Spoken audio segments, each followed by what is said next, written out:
जय बृहस्पति देव की। बृहस्पति देव की कथा जो इस प्रकार है।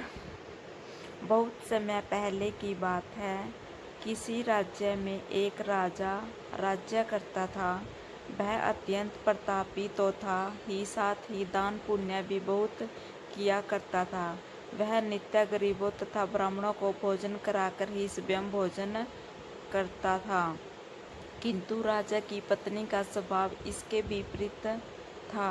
वह न ही गरीबों को दान देती, न ही भगवान का पूजन करती और न ही वह राजा को भी दान देने से मना किया करती थी। राजा इस बात से दुखी रहता था। एक दिन राजा शिकार खेलने वन को गए हुए थे, तो रानी महल में अकेली थी। उसी समय बृहस्पति देव साधु भेष में राजा के महल में भिक्षा के लिए गए तथा भिक्षा मांगी। रानी ने भिक्षा देने से इनकार कर दिया और कहा, है साधु महाराज, मैं तो दान पुण्य से तंग आ गई हूँ। मेरे पति दान के नाम पर सारा धन लुटाते रहते हैं। मेरी इच्छा है कि हमारा धन ही नष्ट हो जाए, फिर न रहेगा बांस, न बजेगी बांसुरी। साधु बोले, देवी तुम तो बड़ी विचित्र हो।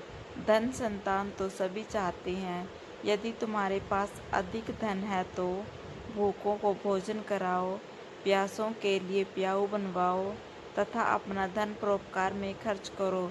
जो निर्धन अपनी कुंवारी कन्याओं का विवाह नहीं कर सकते, उनका विवाह कर दो। ऐसा करने से तुम्हारा यश लोक परलोक में फैलेगा। परंतु रानी पर उपदेश का कोई प्रभाव न पड़ा। वह बोली, महाराज कृपया आप मुझे कुछ न समझाएं। मैं ऐसा धन नहीं चाहती जो हर जगह बांटती फिरूं। साधु ने उत्तर दिया, यदि तुम्हारी ऐसी इच्छा है तो तथास्तु। तुम ऐसा करना कि बृहस्पतिवार को घर लीपकर पीली मिट्टी से अपना सिर धोकर स्नान करना। धोबी के यहाँ कपड़े धोने को देना। ऐसा करने से तेरा सारा धन नष्ट हो जाएगा। इतना कहकर साधु महाराज वहाँ से चले गए।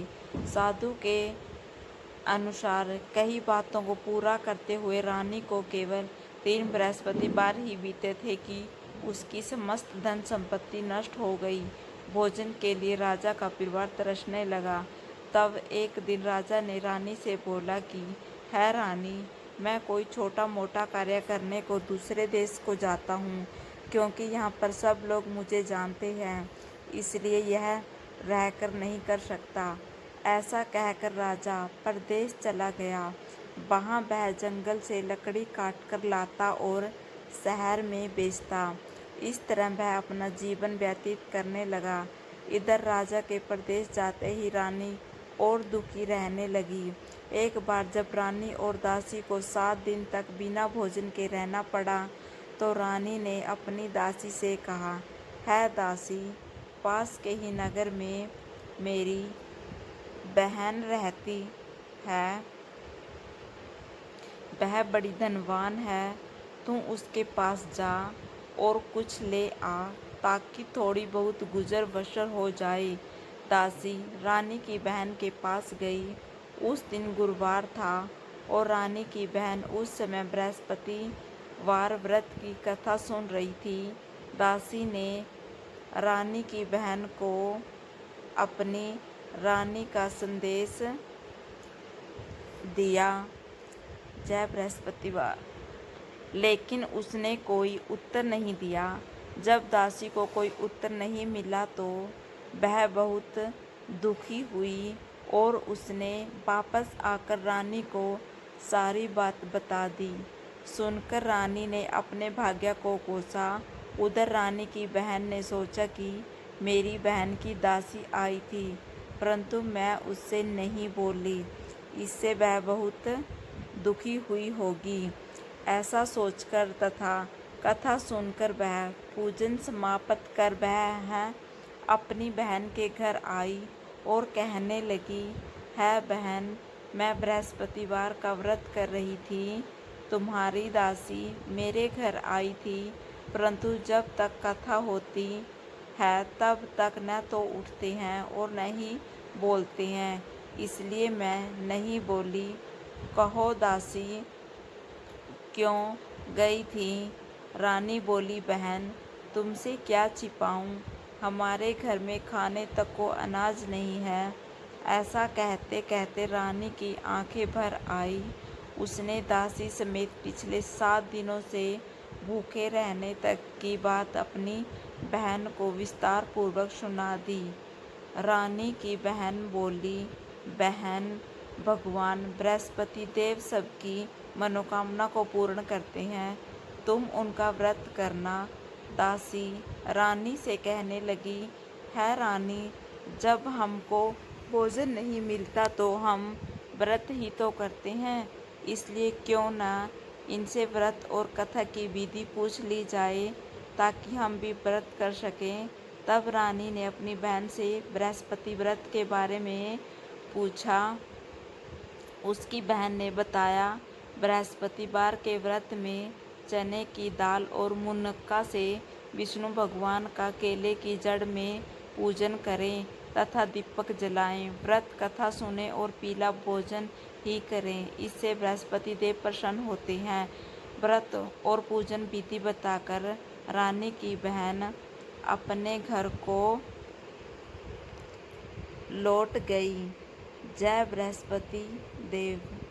7 दिन के बाद जब गुरुवार आया तो रानी और दासी ने व्रत रखा। गुड़साल में जाकर चना और गुड़ लेकर आई, फिर उससे केले की जड़ तथा विष्णु भगवान का पूजन किया। अब पीला भोजन कहाँ से आए? इस बात को लेकर दोनों बहुत दुखी थे।